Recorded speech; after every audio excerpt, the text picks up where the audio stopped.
Wait, isn't that the form the all-devouring narwhal changed into? How come he knows that, too? Really? So, you're telling Paimon that giant whale and this guy can both turn into the fowl? How does that work? It's a subconscious instinct. Any intelligent being who longs for his level of strength is bound to mimic his appearance. It's a natural response after encountering someone as powerful as Master. To them, he represents ultimate power. We know the person before us has encountered Master, and we know he stole a portion of my power. So it's not surprising that he would assume this form. Okay. Oh, the closer Paimon looks, the more intimidating it gets. Nervalette isn't here this time, so it's up to us. He won't have the nerve to steal again after we're done with him. Let's teach this guy a lesson.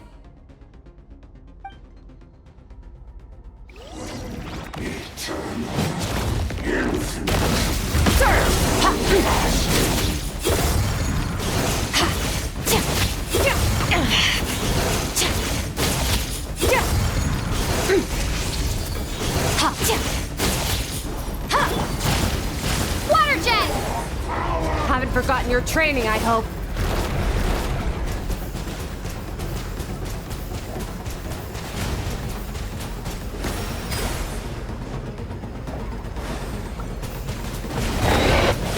Water jet!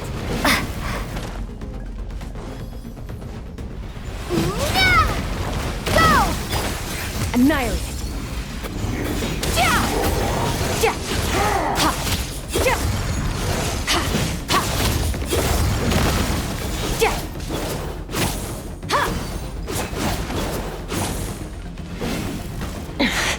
Wasn't expecting. Water jet! Power.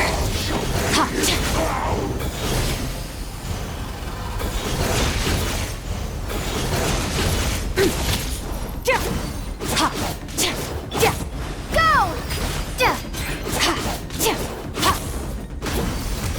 Mine to wield.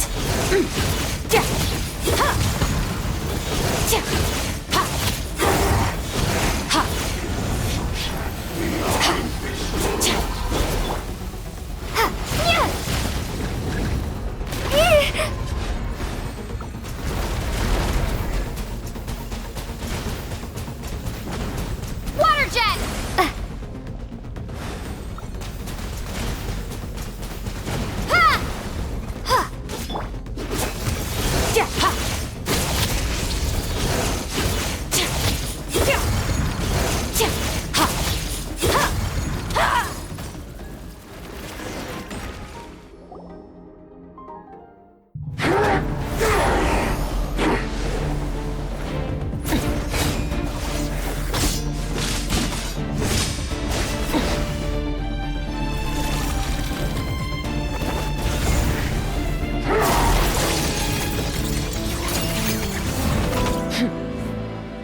Haven't had enough of my power.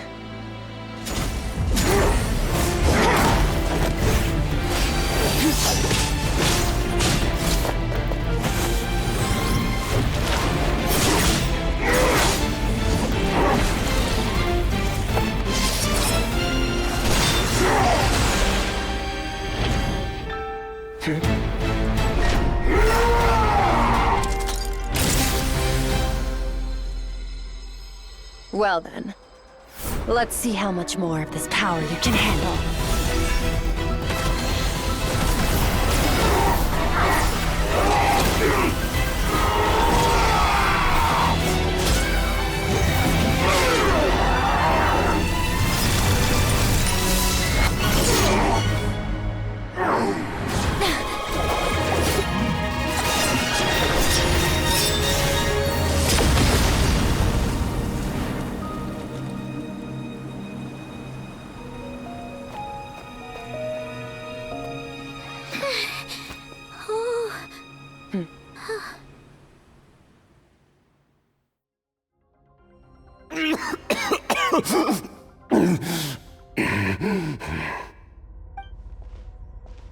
Well, have you come to your senses?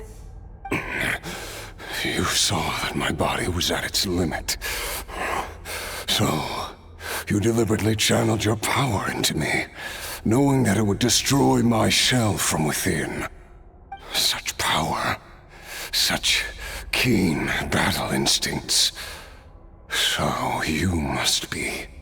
Skirk, Sertologi's disciple. How long has it been? How long has he been away from Tevat? Hundreds of years. Hundreds? Sorry, it's a lot to take in. I should introduce myself. I am Skofnungar, a friend of your master and one of his followers. This is the first time I've heard your name, Skirk. But hundreds of years ago, I knew you existed. And I knew you would come here. Hundreds of years ago? Sounds like you and Master have quite the history. Care to tell us about it? Of course. Might as well take advantage of a clear head while I can. The story starts a long, long time ago. I was born into a noble family in Conria. As the eldest son, I was set to inherit our title. But I contracted an incurable illness as a child, and everyone gave up on me. I trained the sword harder than anyone else, defeated all of my peers. But it was all in vain. When other people looked at me, all I saw in their eyes was pity, or a strange glee in my misfortune. Even my parents were just waiting for me to die. Over time, my heart hardened, and I became aimless. That was the point where I met your master, Sertologi. We were similar in age, but different in background. He was born in prison, the son of criminals who had been sentenced to death.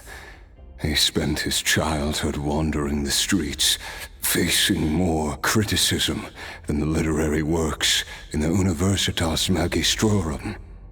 Yet, he always wore a smile on his face, as if kindness and malice were one and the same, and he could not see the difference. I still remember what he said to me when we first met. You need to fight to survive. Even if it's a losing battle, it should light a fire under you. How can you sit back like this and go down without a fight? That does sound like something he would say. He was the first to acknowledge that I was worth something, and he inspired me to keep going. When we sparred together, it was the first time I'd actually felt the thrill of combat. When I was 10, he stole forbidden research materials and managed to cure my illness. It was like there was nothing in this world he couldn't accomplish. When it came to the human form, he was always intent on pushing the boundaries of possibility. But somewhere along the way, I fell behind. My talents were nothing compared to his, and at some point, I realized he had pulled so far ahead, I was too embarrassed to even ask him to spar. After his grand endeavor was successful, he sought me out and said to me, "This planet no longer holds anything of interest to me, so I'm leaving. But first, I have an offer. I can use a power I have just refined to break the curse of immortality for you. Your death was once what we worked so hard to prevent. But the immortality you now face is a different kind of pain altogether. I'll pass. Immortality doesn't sound so bad to me. Since I can't die, it means I have an infinite amount of time to get stronger. Maybe I'll finally catch up to you one day, and we can spar like we used to. Are you sure? I cannot say when I will return. Your body, or rather, your soul, might not be able to withstand this curse.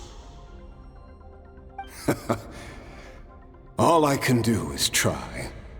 After all, a wise man once told me, people need to fight for their own survival. Wise indeed. Nevertheless, if you grow weary of the pain of immortality, and wish to experience a good sparring match before you wither away, seek out my disciple. Disciple? Never thought I'd hear that word coming from you. Nor I, but Vedifenir said I was destined to find a disciple out there in the universe, and bring her to Tibet. You know as well as I, Vedifenir's prophecies are never wrong. Well, now I'm curious about who this disciple of yours will be. All Vedifenir said was that one day, the stars shall bow in her honor. Sounds pretty impressive. Of course. Only the most outstanding people would have the right to become my disciple. Still self-assured as ever, I see. But you're not wrong. I'll be leading them. Oh, and if you are serious about getting stronger, I left you a little gift in the primordial sea. As I've said before, walk whatever path you want. Freedom means even the wicked get to make their own choices. Waiting for me in the primordial sea was the all-devouring narwhal, already beaten into submission by Sertologi.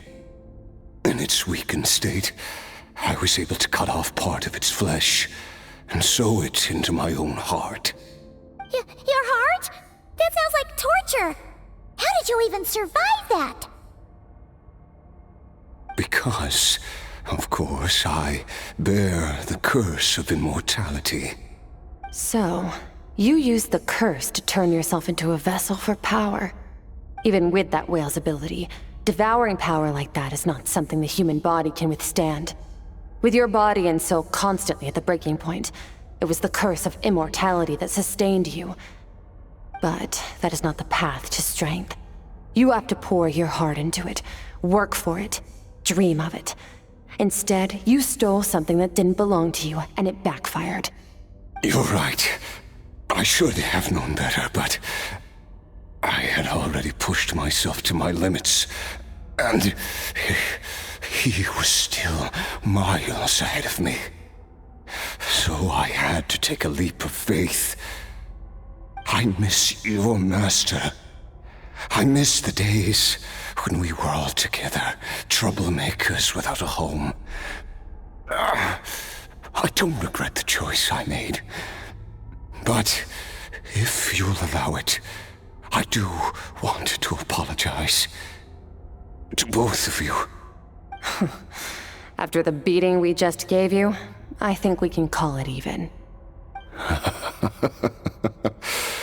You're an interesting one as well. Sertologi's disciple. That's a lot to live up to. It can't have been an easy experience. I know what he's like. He rules with an iron fist, using despair and fear to force you to catch up to him, all the while standing ever out of reach. We're like mountain climbers in the dark, never knowing how much higher we have to climb, or when we will see the sun again. True. But I made up my mind long ago. No matter how dark it gets, I will not give in to despair. I will overcome it. Besides, after hearing your story, I suspect what Master really wants is not a battle that demands his full strength, but rather a defeat without regrets. Oh? Since you're his friend, you must have some things in common. First time we came here, when you stabbed me through the fog and stole my power, I felt no emotion coming from that spike. But when you had to devote all your strength fighting me just now, I could feel joy and passion emanating from your blade. It was the joy of a researcher discovering the truth of the world, the joy of an artist uncovering a temple of wonders. Interesting. I'm certain I didn't express those emotions outright, yet you were able to read them from my blade, like a glimpse into my inner world. You're right. That battle brought me an unbridled sense of joy, and my defeat brings me no regret whatsoever. Exactly. I think Master also craves a battle like that. One where his opponent forces him to use all his strength, unlock the extent of his potential, and transcend his own limits. A battle to end all battles. After which, all can come to an end, including, perhaps, his life. For that very reason, good and evil are meaningless to him. He has one purpose, one goal: to complete himself. It's one of the secrets to his strength. Perhaps you're right. Perhaps that is his goal. What a battle that would be. Oh, to witness such a...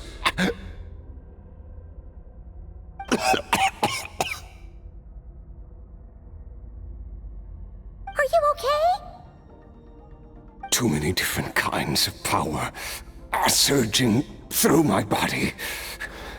The curse of immortality allows it all to coexist, but it does not remove the pain. I won't be able to hold on to my sanity for much longer. What a shame. I would have loved to witness that battle. Sertologi once offered to free me from this curse. Now, I must ask that of you, Skirk. Can you release me from the pain? I can, but not through death, if that's what you were hoping for. It's not a suitable punishment for your crime. As an alternative, I can take your consciousness, along with all the power you've consumed, and smash it to pieces. The impurities will dissipate, and under the curse of immortality, your mind and body will regenerate. When that process is complete, you will be back to who you were before, no longer tortured by powers you can't control. But it will be a time-consuming and painful process. The decision is yours to make. I accept. And who knows? Perhaps I'll wake up in time to witness your great battle with Sertologi. I have faith that you'll be able to stand against him one day. Though I know it'll be a long and arduous road. If we are climbers in the dark, it appears the dawn has finally broken for me. But your ascent continues. At least, it looks like you are not alone on your journey. I will reach the top of this mountain, no matter what it takes. And you, Skofninger, will be my witness at the end of all things. That's finally over. Let's get out of here. Huh! At least we don't have to make a mad dash for the exit like last time.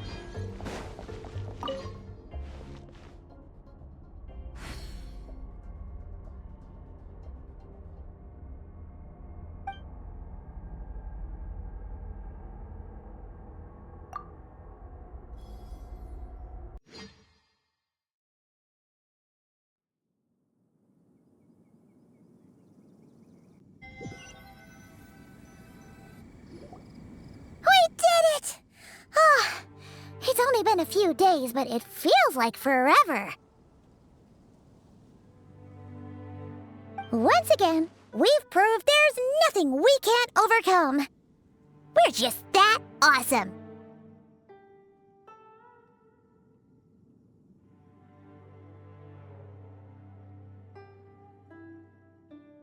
Wow, you sound even more confident than usual. Guess you really have become stronger. Today sure went by fast. It's night already. Oh wait, that reminds Paimon. The stars you mentioned, the ones that died out, are they back now? Yes. The power Skofnungur stole has been returned. So, the stars have regained their light. Great! Huh, it's crazy that you even noticed their light was gone.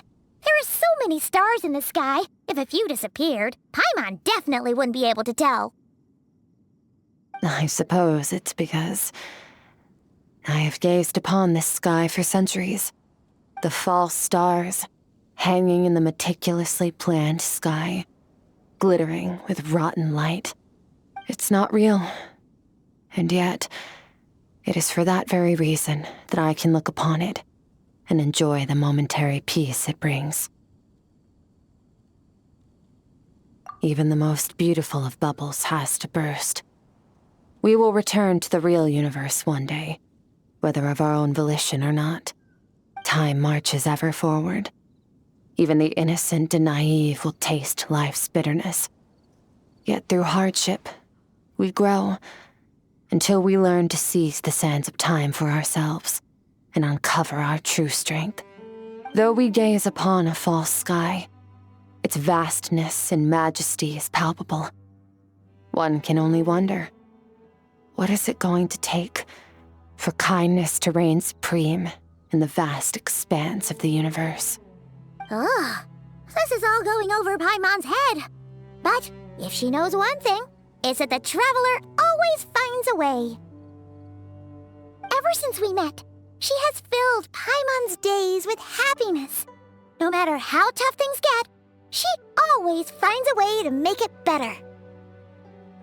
If it's too big a job for one person, then we'll do it with two. And if two's still not enough, then three. We've met so many amazing friends and accomplished so many amazing things. As long as we don't give up, we can make any wish come true. I suppose when it comes to you, anything is possible. Well, I should be going. Now that my power is no longer isolated from my emotions, I need more practice to get used to it. I suppose fate will decide. Maybe we'll bump into each other on the street. Or maybe we'll reunite on a different planet entirely. Regardless, reunions and partings are but passing moments. More than anything, I hope that at the end of this journey, wherever it takes us, we stand in a world reborn. One without war, pain, or forced partings. One where new life can bloom, even where there was once nothing but scorched earth. For this, we must all work to become stronger. Goodbye, traveler. Remember your training. Make sure to put it to use. Bye!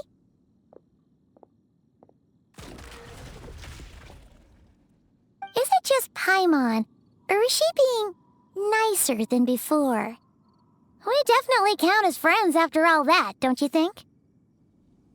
Hey, what do you think about camping here tonight? There's nothing quite like sleeping under the stars. Come tomorrow, we can continue our journey. Oh, and since Paimon treated you to that super nice meal at Wanmin Restaurant, it's about time you returned the favor.